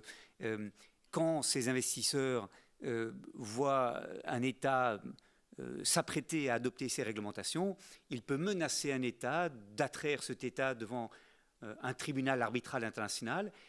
Et même si l'État agit de bonne foi dans l'intérêt de sa population pour mieux protéger les écosystèmes, les travailleurs et travailleuses, ou la santé des populations, l'État craint pour sa réputation, il craint d'être pendant des années en procès devant un tribunal arbitral qui va lui coûter des millions de dollars en honoraires d'avocat, et l'État va très souvent renoncer à adopter cette réglementation, y compris parce qu'il ne sait pas avec certitude quelle sera l'issue d'une telle procédure arbitrale. C'est un vrai problème. Et une des contraintes les plus fortes qui pèsent sur les États, c'est l'interdiction de ce qu'on appelle les obligations de performance imposées aux investisseurs étrangers. C'est quoi une obligation de performance? C'est une obligation pour l'investisseur étranger d'adopter certaines mesures qui permettent d'améliorer le bénéfice pour l'économie locale de sa présence. Par exemple, en recrutant de la main-d'œuvre locale, en investissant dans des filiales locales, en se fournissant auprès de fournisseurs locaux, etc. Un État ne peut pas, dans les traités actuels, en général, imposer de telles obligations aux investisseurs. Et par exemple, l'Afrique du Sud, post-apartheid, avait adopté une législation qui s'appelle le Black Economic Empowerment Act, obligeant les entreprises en Afrique du Sud à recruter un certain nombre de travailleurs et travailleuses noirs pour améliorer leur accès à l'emploi, obligeant les entreprises à avoir dans leur conseil d'administration une représentation d'entrepreneurs et d'entrepreneuses de race noire, et des entreprises ont attaqué l'Afrique du Sud pour les conséquences de cette réglementation. Finalement, cette procédure s'est terminée sur un règlement amiable, mais l'Afrique du Sud a dû concéder des choses aux investisseurs pour éviter que les choses aillent plus loin. Donc, on a des contraintes tout à fait réelles qui pèsent aujourd'hui sur ces États qui ont négocié ces traités. Pour vous donner une idée de l'ampleur de ce phénomène, on a à l'échelle mondiale près de 3200 traités d'investissement négociés entre États, protégeant les investisseurs d'un État qui font du business dans un autre État. Et c'est un véritable verrou sur les possibilités pour les États de choisir leur propre trajectoire de développement. Donc je crois qu'il y a là un véritable problème. on cherche des solutions et de plus en plus on insiste sur le fait que les tribunaux arbitraux devraient prendre en compte les droits humains et le droit au développement de l'État qui reçoit des investissements, mais on est encore très loin d'un équilibre entre ces régimes et d'un traitement de ces questions qui permettent aux États de choisir leur propre trajectoire de développement. Donc je pense que ça fait vraiment partie du problème aujourd'hui. En effet. J'avais encore une question, mais je vois qu'il est déjà 10h moins quart. On dépassera sans doute un petit peu pour évoquer les pistes de solutions, mais vous avez sûrement plein d'idées et peut-être des suggestions à faire à nos intervenants et intervenantes. Donc je vais prendre les questions de la salle, je vais lever le bras, je vais essayer de faire une égale distribution de la parole. Ouais. Ah, non, mais ça va. T'inquiète pas. Oui. Oui, c'est à vous. Oui, merci. C'est intéressant, toutes les interventions. Est-ce que, à nos trois intervenants, sans abattre le capitalisme, sérieusement, est-ce que l'écologie, sur le plan agricole, sur le plan environnemental, a la chance d'exister? Et je terminerai en disant, M. de Schutter l'a dit tout à l'heure, les tribunaux se trouvent dans les pays du Nord. Donc souvent, la fois dernière, quand Bolloré a été dessaisi dans son dossier de marché public sur le port au Cameroun, le tribunal qui a jugé l'affaire était en France. Donc, est-ce qu'il n'y a pas un peu de leurre dans ce combat? Merci. Alors, lequel de nos intervenants et intervenantes veut réagir en premier? Vous souhaitez que je prenne plusieurs questions? Il vaut mieux prendre 3 questions. Oui, on va faire ça comme ça, alors. Peut-être à Monique. Ouais, j'alterne. Oui, bonjour. Merci pour vos interventions vraiment passionnantes. Je voulais poser la question en pensant à ce que vous venez de dire, Monsieur Schutter, de l'Afrique du Sud qui a essayé d'instaurer des règles favorables pour les entrepreneurs noirs. Mais si je me rappelle bien, il me semble qu'il y a eu des mesures un peu similaires dans les pays arabes, les pays pétroliers, où effectivement, quand on veut aller là-bas investir ou installer un business, il y a des règles assez strictes par rapport à la participation de partenaires arabes, ou en tout cas du pays même, et je n'ai pas entendu que c'est été dénoncé par des tribunaux arbitraux tels que ceux que vous venez de décrire. Alors est-ce qu'il y aurait un deux poids, deux mesures? Pourquoi ça marcherait dans les pays de l'OPEP et pas pour l'Afrique du Sud? Ça, ce serait déjà une première question. Merci. Et alors la dernière pour ce premier tour, on verra peut-être pour prendre un deuxième tour de questions.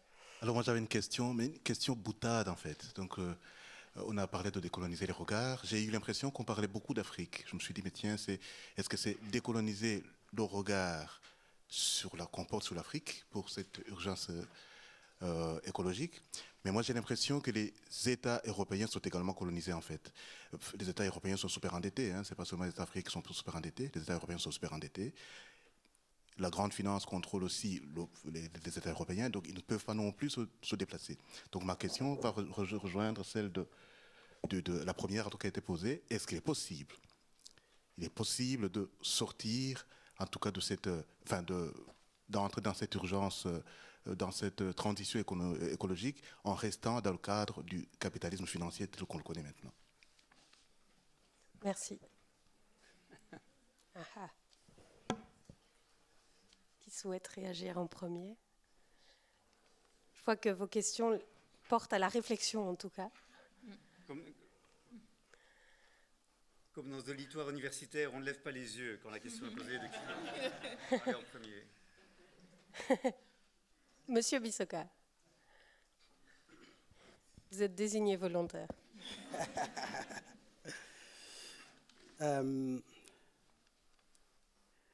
Oui, le capitalisme tel que nous le connaissons actuellement, moi je ne vois pas d'alternative. Je ne vois pas d'alternative. Je vois beaucoup de manipulation de l'opinion publique parce que voilà, il faut parler d'écologie. Je vois un travail sur des symptômes et pas sur vraiment des causes profondes. Mais nous venons de finir un travail pour une agence du gouvernement belge et on le voit aussi, c'est pas que une question d'institution internationale, cette disjonction entre les secteurs, la coopération d'une part, le commerce international d'autre part, et les affaires étrangères qui ne se parlent pas, chaque ministère a ses intérêts, souvent contradictoires, sans aucune cohérence. Et sur le plan économique, c'est encore pire actuellement parce que la réponse souvent ici, que ce soit au niveau de l'Union européenne, la Belgique ou la France, c'est si nous lâchons, il y a la Chine, la Russie, la Turquie qui sont là, qui vont aller prendre sans se soucier des questions écologiques. Donc moi, je ne vois pas du tout d'alternative par rapport à ces questions-là. Et c'est pour cela que je suis convaincu actuellement que penser aujourd'hui l'écologie, la transition écologique, entre guillemets, ce mot transition, en tout cas, le problème écologique aujourd'hui, c'est pouvoir aller le penser à partir des Suds globaux. Voilà, qui ont une expérience différente. Le gros problème, c'est que la question de rapport de force, d'intérêt se pose et ceux qui sont plus puissants semblent ne pas être prêts à pouvoir faire le pas, ce qui pose problème. Au départ, je comptais beaucoup sur les opinions publiques, mais là aussi, je ne vois pas en Occident surtout, mais j'ai l'impression qu'on est parti trop loin sur la responsabilisation individuelle et beaucoup moins sur la pression sur les acteurs politiques, mais lesquels ont aussi fortement perdu leur pouvoir. Le professeur l'a dit par rapport à les traités, les influences économiques, etc. Je ne vois pas comment on s'en sort. Mais du point de vue décolonial, la question se pose dans ce terme, comment s'imaginer la pensée de ce qu'on appelle l'urgence, l'urgence en soi, parce que je suis aussi très dubitatif par rapport à ce que ça veut dire. J'ai l'impression que c'est très occidental au centre, est-ce qu'on appelle l'anthropocène, urgence climatique ou dégradation, comment ça se pense ailleurs et comment les gens arrivent à s'en sortir. Voilà, très pessimiste. Voilà, la question de décoloniser le regard. De mon point de vue, il s'agit vraiment de décoloniser le discours sur l'écologie de manière générale. Et le discours sur l'écologie ne consiste pas seulement dans le diagnostic du problème écologique, mais aussi toutes les problématisations, les historicisations, les solutions, leur caractère désincarné, des solutions qui sont pensées en dehors d'une pensée forte de conditions de possibilité, etc., etc. Merci. Madame Sankara? J'avoue que je rejoins mon voisin par rapport au pessimisme sur la question du sans abattre, comme il le dit, sans abattre le capitalisme financier. Comment arriver à cette question, régler cette question donc d'écologie et tout le reste, je me demande. Et là, je parlais tout à l'heure des initiatives existantes de par tout le monde, dans le monde entier. Et on a vu des initiatives qui existent. Je ne sais pas, beaucoup ont dû voir le film Demain, avec toutes les initiatives qui existent dans le monde entier. Mais comment passer et amener ça, comme je le disais tout à l'heure, à à un niveau supérieur. Comment faire en sorte que ça prenne de l'ampleur, que ça devienne quelque chose, que ce soit un modèle, sans être des niches comme ça, dans des pays, dans des continents, comment amener ça à un niveau plus grand? Je me pose, c'est peut-être là aussi la difficulté. Sinon, les modèles existent, des gens qui, dans tous les domaines, dans tous les domaines, pas seulement écologiques, on a des initiatives existantes, mais comment amener ça au niveau des politiques? Comment faire en sorte que les politiques intègrent ça? Et bon, j'avoue qu'il y a eu des modèles, ça aussi je le dis, il y a eu des modèles. Pour ce qui est du Burkina, le Burkina était un laboratoire à l'époque, on a tout essayé en matière de développement en tout cas, et dans tous les domaines, on a essayé avec des résultats mitigés, plus ou moins réussis dans certains domaines, mais on a essayé dans tous les domaines de mettre en place des modèles qui sortent hors des normes, qui sortent hors des systèmes. Peut-être qu'on ne peut pas les classer, on ne sait pas si c'est le capitalisme ou si c'est je ne sais pas, mais peut-être qu'on ne pouvait pas les classer. Et c'est peut-être ça aussi la difficulté, parce que forcément, on tient à vous mettre dans un cadre et il faut respecter, il faut être répondre à des normes pour être classé gauche ou droite ou je ne sais pas où. Donc, comment faire en sorte pour que ces initiatives-là soient voilà, au niveau des politiques, intégrer les politiques. Je le dis parce que nous travaillons par exemple avec des jeunes, des enfants et des jeunes. Donc des enfants dans les écoles et des jeunes au niveau lycée par rapport à cette sensibilisation sur ces enjeux dont on parle. Les enjeux du commerce mondial international. Comment on l'explique et comment on travaille avec des enfants pour un éveil de conscience. La question de la paysannerie, la question du changement climatique, comment avec des modules simples on peut arriver à expliquer et travailler avec des enfants pour qu'ils prennent conscience. Moi, j'avoue qu'aujourd'hui, j'ai foi aux enfants, enfin aux plus jeunes, j'allais dire, pour demain. Je ne sais pas quel modèle, mais si on arrive à travailler avec ces jeunes-là, peut-être qu'il y a un nouveau courant, un nouveau modèle qui va arriver à émerger, si bien sûr on arrive à faire face à ces traités, à ces traités dont parlait Olivier de Schutter au niveau international. Parce qu'une chose est d'avoir des modèles, même au niveau national, pays, mais il y a des traités internationaux dont on fait face. Quelle force nous avons, quelles possibilités nous avons pour faire face à cela. Merci. Monsieur de Schutter. Merci. Alors, moi, je voudrais peut-être partir de la troisième question qui rejoint effectivement la première. Et ça me paraît une trop belle question pour être négligée. Je suis peut-être un peu moins pessimiste. En fait, quand on parle du capitalisme, on sait qu'il y a différentes variétés de capitalisme et que celui-ci peut être aménagé de toute une série de manières. Et on peut travailler là-dessus. Mais fondamentalement, le capitalisme, c'est quoi? C'est une certaine mentalité. C'est voir le monde comme une ressource à exploiter. C'est voir les hommes et les femmes comme une main-d'œuvre dont on peut tirer du profit. C'est une mentalité comptable, très bien documentée par Max Weber et plus récemment par Christian Laval dans un ouvrage magnifique qui s'appelle « L'homme économique », où il montre combien la mentalité capitaliste, qui a dû être inculquée, imposée aux gens, ils devaient réfléchir leurs existences comme, je dirais, devant être voués à l'accumulation de biens autant que possible. Et donc, le capitalisme, indépendamment des formes institutionnelles qu'il prend, c'est surtout une manière de nous concevoir dans nos rapports les uns aux autres et dans notre rapport à la nature. Et là, il faut effectivement que nous nous décolonisions nous-mêmes. Il ne suffit pas de décoloniser le regard sur l'Afrique ou sur les rapports nord-sud. Il faut aller vers des modes de vie qui nous permettent de sortir du couple infernal travail-consommation pour libérer du temps pour l'autoproduction.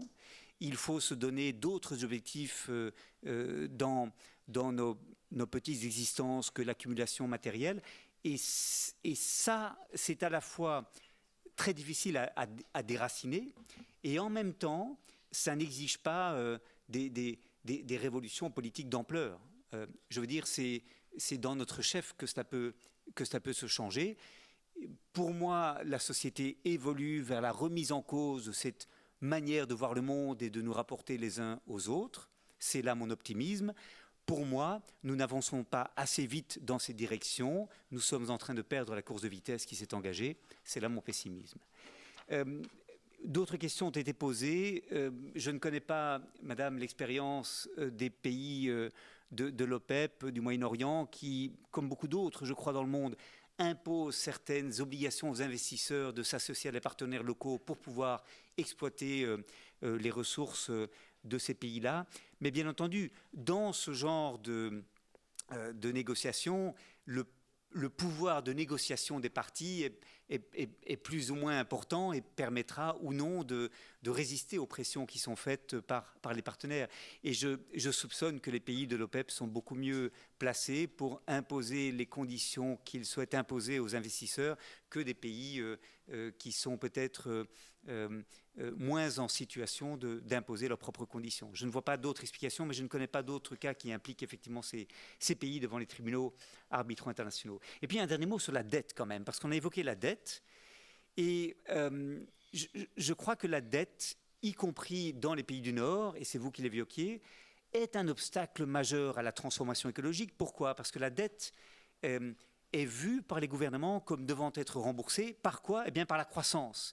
Si on n'avait pas la croissance, la dette serait impayable, et donc il faut continuer de stimuler la croissance par toute une série de dispositifs politiques et juridiques permettant de la faire avancer, de gonfler la masse monétaire, en fait, pour que la dette soit remboursable et ne paraisse pas mettre le pays en risque de faillite. Alors, il y a aujourd'hui des théoriciens, notamment aux États-Unis, Pavlina Tchernava, qui réfléchissent à partir de l'idée de la théorie monétaire moderne. En substance, les pays qui ont la souveraineté monétaire peuvent décider d'avoir une dette qui augmente à l'infini parce qu'ils ont la maîtrise de l'instrument monétaire. Il leur suffit au fond d'injecter des liquidités dans l'économie pour que la dette soit remboursable. Le problème, c'est que beaucoup de pays ont sacrifié leur souveraineté alimentaire, ne se servent pas de la dette comme d'un instrument de transformation écologique ou sociale et ont abandonné à des instances indépendantes comme la Banque centrale européenne, au fond, le soin de gérer les injections de monnaie dans l'économie. Et donc, la dette pourrait ne pas être le problème qu'elle est cependant aujourd'hui dans des pays fortement endettés qui, par conséquent, voient leur marge de manœuvre très, très limitée. Donc je crois que, de même que la dette est un vrai problème pour les pays en développement fortement endettés, elle est aussi un obstacle chez nous pour réfléchir à un autre avenir. Bon.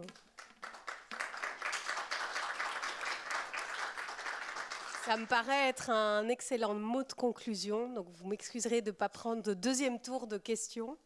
La discussion peut se poursuivre par ailleurs de manière informelle dans le couloir, pour autant que nos intervenants puissent rester un tout petit peu plus longtemps et intervenants. Je vous remercie toutes et tous d'être venus ce soir, en nombre quand même, pour nous écouter. La conférence sera retransmise par la suite sur YouTube, sur la chaîne d'Etopia. Donc n'hésitez pas à vous abonner. Il y a aussi une conférence avec Malcolm Ferdinand, dont on a parlé ce soir, qui se trouve sur le site. Calvin, tu veux dire un dernier mot? Juste rappeler que, puisque nous avons la chance d'avoir Madame Blandine Sankara, elle rencontrera des associations demain à l'Horloge du Sud à 15h, donc de 15h à 17h30. Donc, si vous êtes membre d'association ou pas et que vous voulez évidemment prolonger la discussion, mais aussi connaître évidemment le travail que fait Blandine Sankara et échanger sur les expériences associatives, je pense que c'est quelque chose d'intéressant. Et quand j'ai commencé, voilà, il fallait mettre en évidence le travail de Blandine Sankara. Mais je ne peux pas terminer la conférence sans parler de ce qui se passe actuellement au Burkina Faso, parce qu'il y a des jeunes qui sont là et que ces jeunes ont déjà entendu parler de Thomas Sankara. Il y a eu un procès, il y a eu des condamnations, mais on n'a pas jugé les complices internationaux. On parle des complicités. Les complices internes, les assassins internes ont été condamnés et ces assassins ont révélé des complicités. Et il y a une campagne internationale actuelle pour pouvoir réunir des fonds pour aider les avocats à saisir la Cour internationale de justice. Parce que quoi que l'on dise, c'est un véritable espoir qui a été retiré à l'Afrique à travers ces idées qui commençaient à essaimer sur le continent et dans le monde entier d'ailleurs. Et je finirai par une citation de Thomas Sankara lui-même qui disait, quand il sentait sa mort venir, et c'est le propre des grands hommes et des grandes femmes de sentir la fin venir, je suis comme un cycliste sur une pente raide, j'ai un précipice à gauche, un précipice à droite, je n'ai pas le choix, je dois continuer de pédaler. Et aujourd'hui, face à toutes les difficultés dont on a parlé aujourd'hui, nous n'avons pas le choix, nous devons continuer à pédaler, nous devons continuer à lutter pour plus d'égalité et pour faire en sorte que les injustices historiques soient réparées aujourd'hui. Je vous remercie.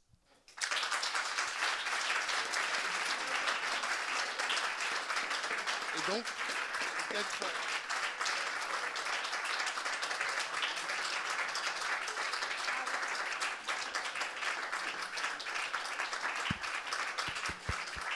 Donc, on mettra en lien de la vidéo YouTube le lien vers la campagne internationale dont parlait Calvin à l'instant. Voilà.